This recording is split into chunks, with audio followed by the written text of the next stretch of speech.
Շնորհակալություն, հարգելի գործընկերներ,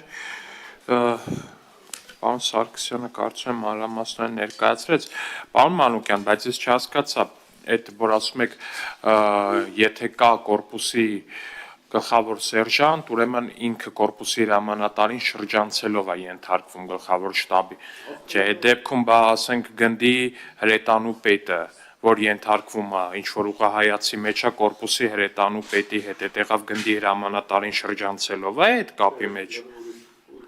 չէ, նկատի ուրիշ չի, այդ տենց կորային ուղղահայացները բանակում առհասարակ շատ են ու ես էլ այդ դեպքերից մեկն է մեծ հաշվով, պարոն Մանուկյան,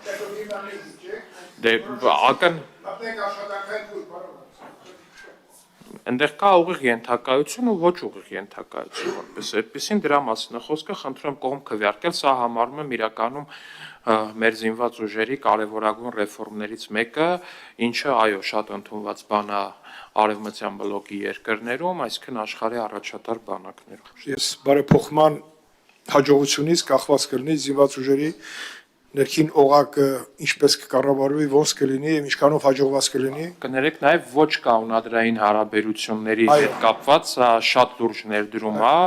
մեր ապագայի համար, որ ապագայում ոչ կանոնադրային հարաբերությունների ու դրանց հնարավոր ողբերգական ելքերի վրա մենք կարողանանք որոշակի ազդեցություն ունենալ առնվազն ու հնարավորին չափով դա նվազեցնենք, սա միանշանակ բան է, որ ուժեղ սերժանտական համակարգը այդ ոչ կանոնադրային հարաբերությունների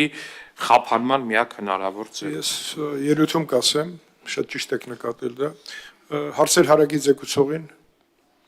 հարցեր չկան, հերթագրում ելույթների համար, ես երկու բառ ավելացնեմ, որ սա սպասված բարեփոխումներ են, թե